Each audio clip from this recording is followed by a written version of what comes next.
This is Transformers movie, first movie, premium series, Ironhide. Right here. It is way too early in the morning to be doing anything, and here we are. Okay, I am just finishing off my last remaining figures from the first movie, which I've gotten on clearance. So bear with me. I know you've seen this guy a hundred times or so on YouTube, but I just wanted to say my opinion on this figure. Well, the first Ironhide, the Voyager Ironhide, was one of my first Transformers movie figures. I got him when my wife and I were on honeymoon in the U.S. when the movie just came out. I got him for about $21, and I was very happy with him. I mean, he was one of those figures that really convinced me to get back into collecting Transformers again. And I have to say this figure alone. I mean, just talking about the first figure is really, Hasbro really made a breakthrough with this figure. It's got great automorph, um, great detailing. I mean, he doesn't look as alien as he would in the movie. There's a lot of square lines here rather than a lot of the spiky lines in the movie. I'm really quite happy with him. He was just quite a pain to transform in the beginning, but once you get the hang of it, I mean, he's pretty decent.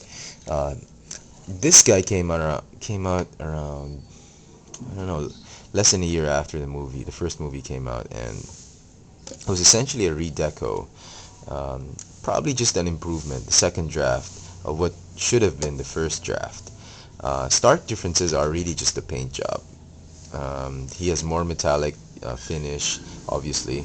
Um, he's got some all-spark blue um, on the headlights and on his eyes. I mean, his eyes really just pop out. Windows are tinted, which we will see later. Um, Sorry about the background noise. I'm doing this in the morning. And then more metallic blues, grays here and there, teal. They fixed a lot of the joints. The joints are a lot tighter on this figure, except for this, the thigh joint is a little bit loose, but everything else seems to be a little bit tight. There's more gold, uh, just a lot more detailing. And as you will see in alt mode, everything is in shiny black paint. The plate, the paneling, they're all very shiny.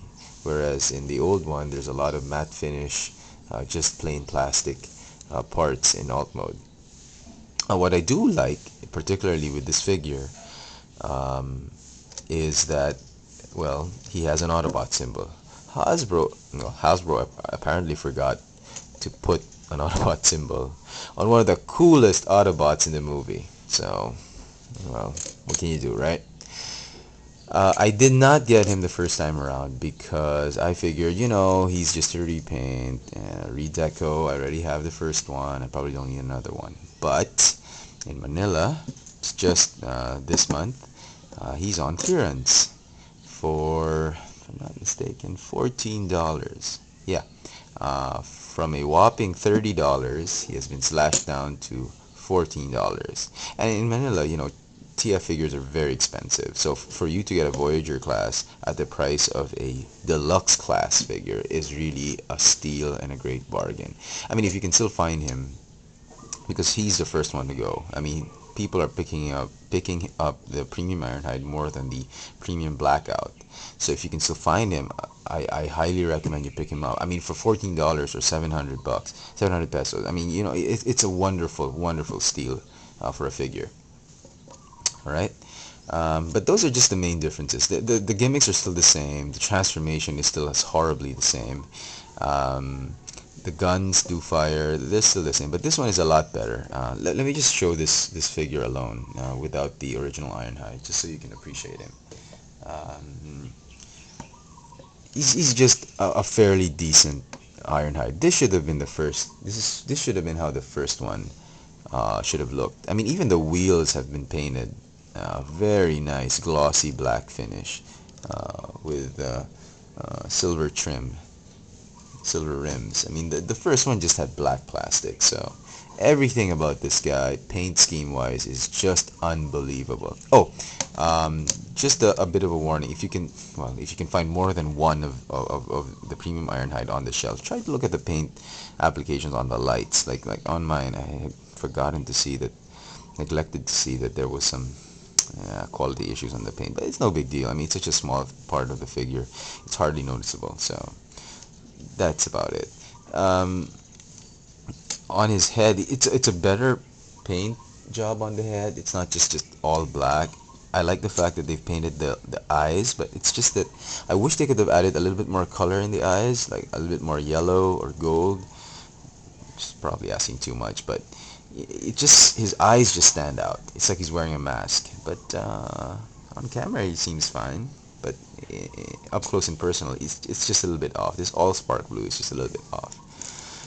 What else?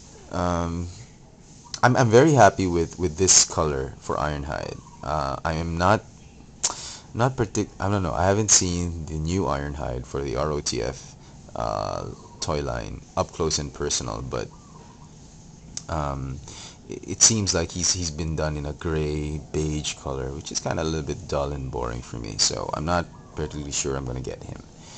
So just one last look before we'll spend another part of another segment on transforming him, but just to give you a look on this figure. It's just amazing. I really hope you guys out there, especially in Manila, if you can still find him, I suggest you pick him up, or if he's on clearance also in some other websites, I mean, go ahead and get him, because the new Ironhide is not, I don't know if the new Ironhide in the Revenge of the Fallen movie is gonna be this cool. So bot mode, oh sorry, bot mode of premium series Voyager class Ironhide.